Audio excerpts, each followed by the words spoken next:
Women. They make up 51% of the population today, yet they're still considered and treated as second-rate citizens. Women have been fighting for their equality for hundreds of years. The Progressive Era marked a time when great change rocked the United States. Feminism blossomed, and women really started to fight for their equality and freedom. They dedicated their lives to the betterment of their communities, their race, their society, their sex, and their country. This is Women in the Progressive Era. By the end of the 19th century, most of the United States was industrialized. People were often flocking to factories to get these awful, mundane jobs. Women during this time still had the traditional duties of wives and mothers and taking care of the home, but now they can get jobs. There was probably about 20% of women who were working by 1900, and most of these were unmarried. Times were really tough, and women needed to work in order for their families to survive. They still weren't given the same pay as their male counterparts, and they often had to face discrimination in their workplace. But this was still a small step to where women are today. Is still a while to go, but women can finally leave the house and do something other than be wives and mothers. They can have another name for themselves. The United States started making the changes necessary to fulfill the dreams that so many people promised. With their newfound independence, women similarly began to instigate their own political, economic, and social revolutions, changing the nation for the better. On March 25, 1911, a fire broke out in the Triangle Shirtwaist Factory. Within only 18 minutes, 146 had died because of the fire. Most of the workers there were young women, and these young women's families were completely dependent on their wages from the factory. The terrible day marked a change in society's perspective of working conditions. 2 years earlier, the women of the Triangle held a strike. The workers had to work long hours for low wages. The building had an awful ventilation, and it was very unsanitary.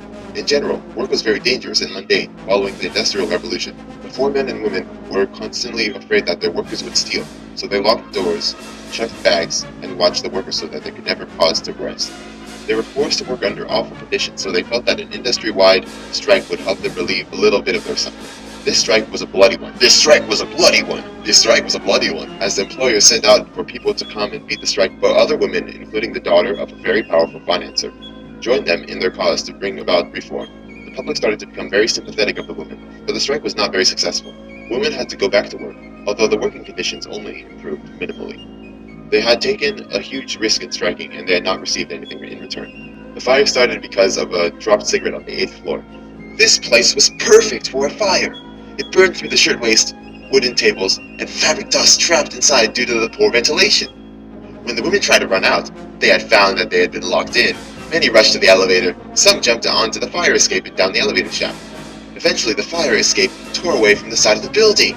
They tried the door to the stairs, but it had been locked. Some girls fell out of the window onto the sidewalk. Firemen tried to set up ladders, but they were too short. The firemen and the crowd forming around the building could not do anything about the fire.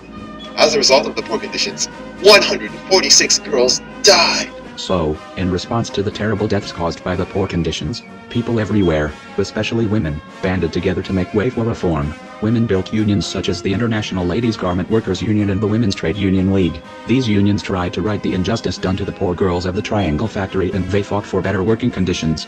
During the Progressive Era, women started to fight for their freedoms. Tradition was constraining them to live the same life. They were all expected to be wives, mothers, seamstresses, cooks, and maids.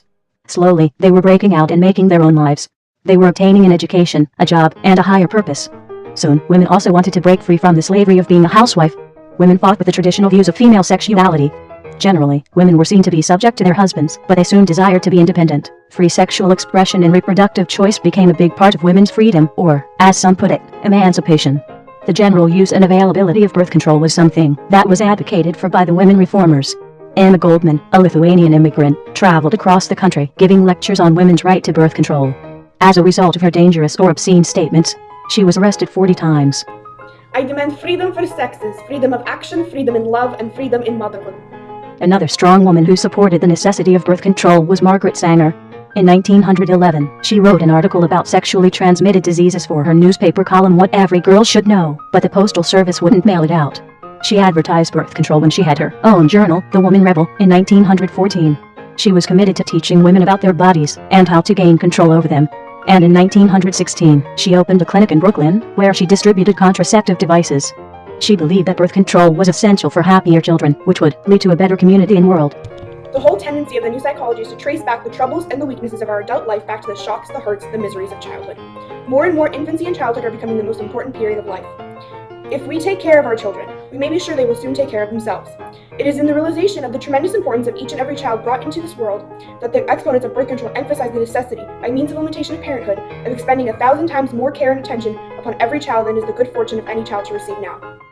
A huge part of the progressive era was the woman's fight for her suffrage. The women's suffrage revolution was something of an elite group in 1890, but after 1900, many more women started taking up the cause. The women fighting for their suffrage ran the gamut of middle-class members of women's clubs, to settlement house workers, unionists, and socialists. In 1893, 13,000 women made up the National American Woman Suffrage Association.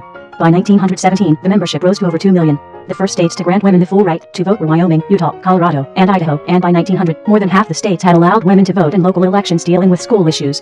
Susan B. Anthony was a strong-willed woman who was very influential in the push for suffrage. In 1848, she met Elizabeth Cady Stanton, and with her, they promoted the women's suffrage, temperance, and abolition movements. In 1849, she focused on the temperance movement, in which women urged the reduction of drinking alcoholic beverages and eliminating alcoholism. She formed the first women's temperance group that later resulted in the Married Women's Property Act of 1860 in New York. When the 14th and 15th Amendments were passed, which allowed for African American males to vote, Anthony returned to focusing her efforts on granting women the right to vote. Susan B. Anthony was incensed that men would give suffrage to a group of people who they still believed to be inferior race, and they wouldn't allow their own wives, sisters, and mothers to vote. These women had fought right along the men in everything, and the men still weren't willing to let them have a say in the government. In 1869, she formed the Women's Suffrage Association. Then, in 1872, she and 12 other women were arrested for attempting to vote in the presidential election.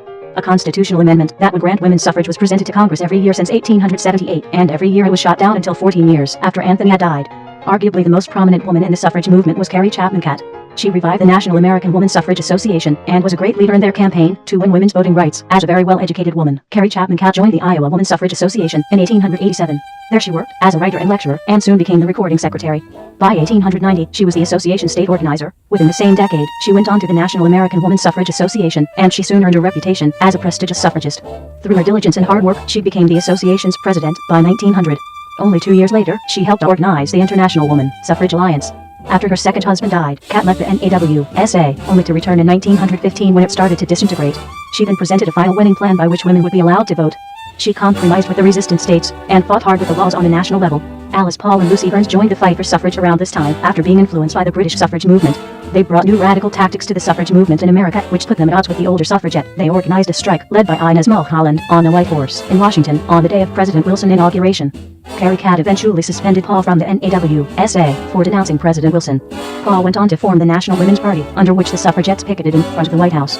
Many of the most influential members of the party were arrested under the charge of obstructing traffic when they refused to stop picketing after President Wilson announced America's entrance into WWI. Their part in the suffrage movement goes unheard of by many Americans, however influential it may have been. Finally, under the direction of Carrie Chapman Catt, the NAWSA won the support of the states, Congress, and President Woodrow Wilson.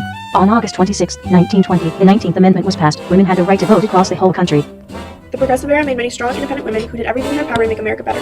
By 1850, literacy rates between men and women were nearly the same, and by 1900, there were over 80,000 college-educated women in the United States. Though women were excluded from participating in politics, they found different ways in which to make a difference. The settlement movement began in London in the 1880s, and Jane Addams was one of the first to introduce the settlement house in the United States. After visiting Tony B. Hall in London, Jane Addams founded Hull House in 1889 in Chicago. By 1910, about 400 settlement houses were established all across the country. Ida B. Wells stood out against lynching and other injustices shown to African Americans. She was an educator, journalist, and editor. When she taught at Fisk University in Tennessee, she realized the awful treatment that she and other African Americans received there. So in 1891, she wrote a few newspaper articles in which she criticized the poor education African American children received. As a result, she was barred from teaching. When in 1892, she wrote a contemptuous article about the lynching of African American owners of a grocery store that was competing with another grocery store owned by white men.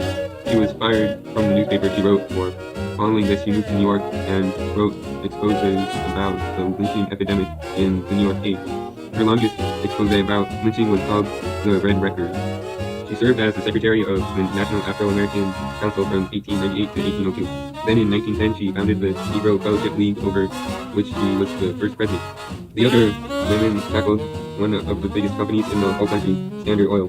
This woman, Ida M. Tarbell, was an educated woman as well. She graduated from Allegheny College in 1880. John D. Rockefeller, the owner of Standard Oil, was involved in the South Improvement Company. This scheme caused Tarbell's father's oil refining business to suffer greatly. Her personal experience fueled her expose, titled The History of Standard Oil. This book led Tarbell to be named one of the greater muckrakers.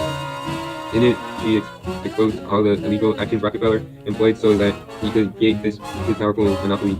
The result was a Supreme Court decision to break up the Standard Oil Trust in 1911. The women during the Progressive Era have made way for a new kind of woman.